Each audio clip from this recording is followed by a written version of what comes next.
Hey everybody, welcome to the next video. In this video, we're going to be taking a look at Knight playing solo queue in North America and just absolutely dominating the region. As you can see, lots of MVP performances. I've been looking through a lot of VODs of different players, and I decided to go with Knight for my first video. Not sure who I want to do next. I know that Chovy is definitely somebody to look at, but he's actually not even in NA yet because they're not having to play inside the knockout stage. But Knight, widely considered as one of the best mid laners at Worlds. I looked through multiple websites, and a lot of people consider him to be basically top 3 of the mid laners. Some people rate him in top 5, but just very, very strong individual player, very good performances, and has a wide champion pool. He definitely likes assassins, and we're going to be looking specifically at this Akali game where he was playing and just crush them, to look at what makes him so much better than NA Hyelo. To look at how these Worlds players make Hyelo look bronze. So the first video will be this Knight one. And as you can see, it looks like he bought control wards in his 2 losses and then stopped for 3 games in a row. So right off the bat, stop buying control wards if you want to win games, I guess. Except for probably not. All right, so let's go into game. Already started it up. These are the runes that he's running this game if you care about his Akali runes. And he's playing versus a Cassiopeia this game.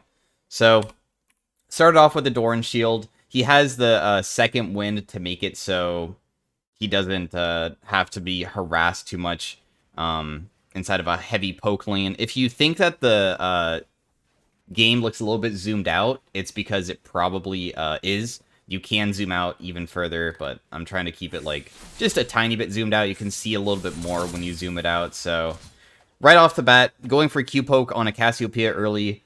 One of the biggest things I noticed from watching these VODs of these good players is how good they are at playing aggressive in every single matchup and really knowing their limits to the point that they can get away with stuff that you would otherwise think is troll. So already, like, stepping up towards a Cassiopeia is, for me, pretty frightening, and he doesn't even care. I mean, he is confident dodging her Qs, is confident stepping up and even getting hit by abilities, uses Shroud to make it so when her poison disappears, he looks for trades against her, dodging her Q once again, even stepping back up for another Q.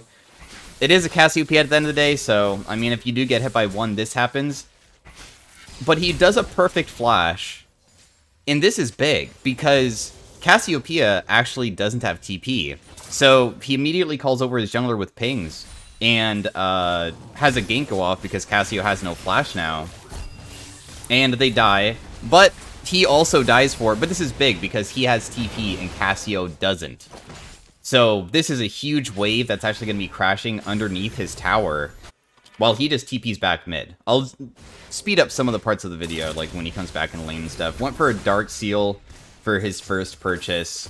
And you might be thinking, it's like, yeah, I mean, it felt like he got away with something that, like, he shouldn't be getting away with that first flash. I'm not going to be going back. I'll try to make it, like, full game commentary over what he might have done. If you ever want to look back at what he does, I mean, you can always rewind the video. But he flashed at the perfect moment where she still landed her E, but she could not auto-attack. And I believe that was intentional. Making it so you hold on to your flash and don't burn it immediately can burn other people's flashes.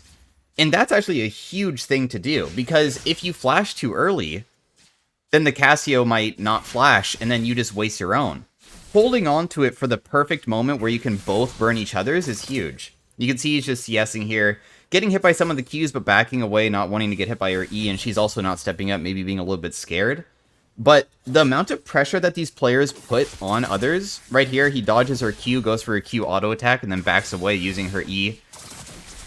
Even when getting hit by her Q, doesn't matter. He's fighting inside of his wave here, so you see how the minions are all targeting the Cassiopeia. And not only that, but remember with his runes and Doran's shield, he's going to be regenning a lot here. So that trade was actually not even worth it for Cassiopeia. Taking trades when you're higher level, he was level 4 when she was level 3, playing around a bigger wave, playing through just your own abilities and not caring about being hit by their abilities. Basically, what some people call it is a shake hand trade, where you're both trading versus each other, hitting each other with abilities, you're not dodging anything. He does it, and it works out very well. Honestly, I would never be playing this aggressive on Akali, even with maybe, I know I'm not an Akali player, but they play so aggressive all the time, and you would think to yourself, yeah, I mean, but they're not getting punished by the jungler, right? I mean, that's not really fair to compare, right? Because, I mean, if I was playing this aggressive, I'm sure that I would be dying to the jungler, and he's just getting lucky. I mean, we'll look at the OP.GG again at the very end. These guys are not lucky, dude. These guys are consistently getting massive amount of kills and popping off nearly every single game. Sometimes they do have an unfortunate game, but I would say for most of these mid laners that are literally considered widely the best players in the world, they just know their limits so damn well that they can escape getting punished. So Cassiopeia backed because she was out of mana, so he just pushed in the wave. I'll speed up the video a little bit so he can get back mid. So she's actually really down CS. You can see it's 32 to 50. He went for level 2 boots. Cassiopeia only has an Amp Tome and a Mana Crystal. And Perfect E goes forward towards her, dodges her Q at the exact moment that she uses it. So once again, I think that this is mostly anticipation. I think he's anticipating the enemy when they're going to be throwing out their ability and can easily predict it, and getting little trades off over and over again on this guy. Doesn't care. Trying to use his level lead. She's level 5. He's level 6. Trying to get that poke out. He has a really good wave. And she has level 6 now, so we have to be careful about Cassiopeia ulting, but he has a roam from his Soraka. Perfect ulti E. She tried to ulti him because the ultimate on the Akali puts the Akali behind you, but he does the Akali RE trick, which is if you use your Akali R at max range, you can't actually use your E in the middle of it to make yourself dash backwards, successfully dodging the Cassiopeia ultimate. This Cassiopeia is actually a Cassiopeia 1 trick, so they're not autofilled or anything by that. Like, they're just not autofilled, so it's actually a pretty good player. But they just make it look so damn easy. Whenever you watch the VOD, or maybe even watch me play a certain game that I might have uploaded of me playing Zoe, it looks way easier to do than it actually is. I mean, he's just, in my opinion, playing almost flawlessly. Even when he's taking trades where you might think that he's going to get punished for it, he doesn't, or it seems that it's just always in his control. The pressure is just constant, non-stop, the whole entire game. So, good kill. I mean, Soraka roamed. Pretty well done by them. Have a massive lead on this Cassiopeia already. She has not bought yet, but it's alright. She probably is going to look for a reset, I'm guessing maybe off of this wave? No, once again, just stepping up. Oh, misses her Q. Another thing, I did turn off the vision for blue side, so we only see red side vision, and I did turn off ping sound because it would be very annoying hearing it all the time. So, let me know if you guys think that it's a good idea to have that vision off. He's trying to help out his team here. They got kind of caught out trying to kill. Unsuccessful. Cassiopeia even picks up a kill. You can see that the gold is only 500 gold lead for his team currently. He does have his ultimate, and I don't think he's going to try to do anything. I tried to choose a game where the early game definitely is entertaining, because a lot of these games that I did watch, I noticed that a lot... Okay, just immediately goes for the ultimate.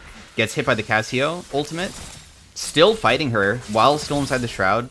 Runs away. Oh my god. Alright, I said I wasn't going to go back, but let's just zoom down, slow down this fight. So, fights her, puts down shroud, gets hit by the ultimate. That's okay. I mean, he is inside of his shroud, so he's relatively safe. She puts down the grounded. He doesn't care. Goes for an auto attack Q. Still fighting. Cassiopeia also is a champion that... How does he land his E here? Oh, she steps back up. And then he flashes her Q at the very end. I don't know if that was needed, but it looks pretty damn cool, dude. I mean, that flash at the very end to dodge her Q, I guess he was maybe scared of being killed by her E. Maybe mid-cast or something. I don't know. I feel like non-stop whenever I've watched these videos so far, they do okay during the laning phase. I mean, this is way better than okay, I'm sure. But for the other videos that I've watched, and then during mid-game, they just out-mechanic every single person. They play hyper-aggressive once they reach their core spikes. They normally will just outplay everybody and end up with like 20 kills. And this is inside like Master, Grandmaster Elo that these players are playing in. Like, they're literally making it seem like it's bronze, so... there's a fight going on topside, so he's actually going to rotate over to this. I'll actually move the camera a little bit to see what's going on. Probably just a lost fight. There's no way that the enemy team is going to be able to do anything about this one. Oh, even the Samira is here. That might be the reason why they're fighting, because it was actually a numbers advantage for... the enemy team, because the Tarek and the Samira was there with the Kaisa not being there, but I mean, he's pretty damn fed. He TP'd back and he did a lot of damage that fight. You could see he's over double CS on this guy already. And this is when normally it becomes the interesting part of the game, where basically he can do whatever the hell he wants for the rest of it. Nice Q and E underneath tower, pushing him out before he even takes a tower shot. That's not easy to accomplish. I've tried it many times over where, you know, you're trying to harass somebody under tower and take a stray auto. Using his E once again to get past the Cassiopeia Q, just constantly just pressuring this guy so hard, even doesn't get hit by the ultimate. There's just no breathing room when you're playing versus a world-class player.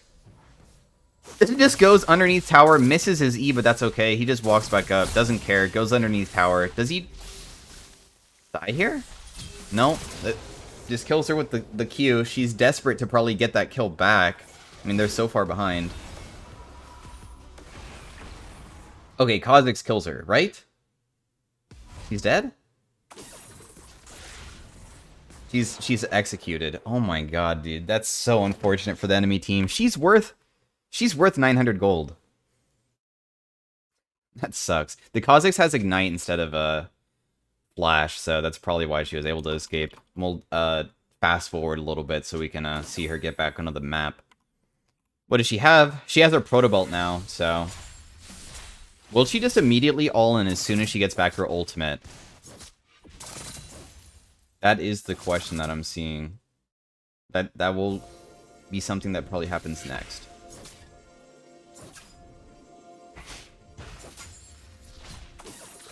Lands E on the guy, immediately goes in, just starting fights wherever she thinks that is a good fight.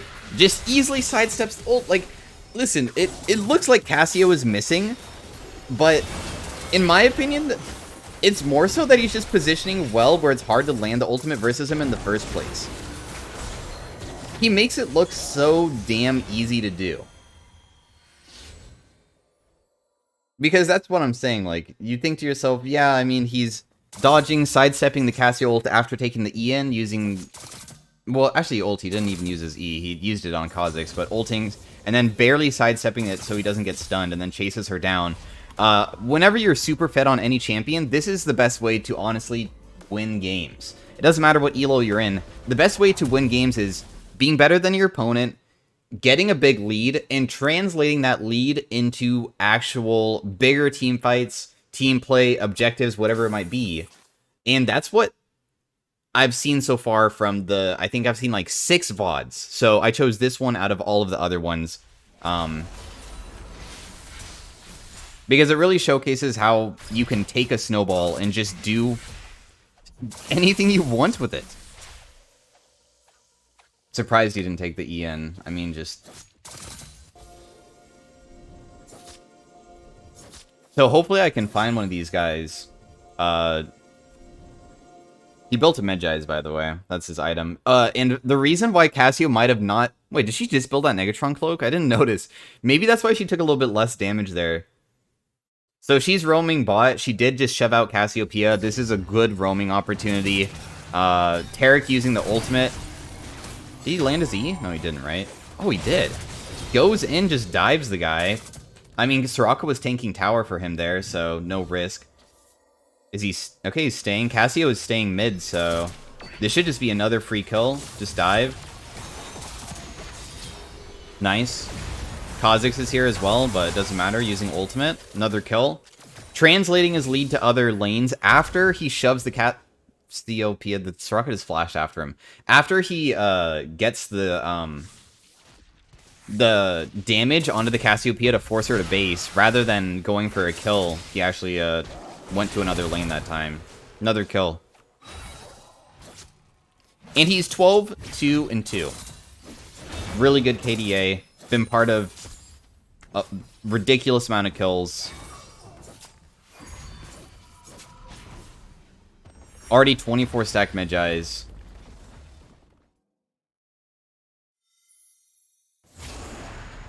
The thing to study for, in my opinion, and when you watch these gameplays, is also just how they don't accidentally throw their lead as well.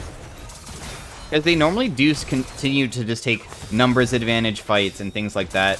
You'd be shocked at how many times inside of high elo I'm really fed on a champion, and the game is looking just like this one, and then somehow it's thrown away. Another thing is that these players also, their CS is way better than mine, than whenever I play as well. I noticed. Like, he's up 60 CS. That's a ridiculous amount. Doesn't die there. The Kha'Zix almost got her with that last Q, but wasn't able to punish completely.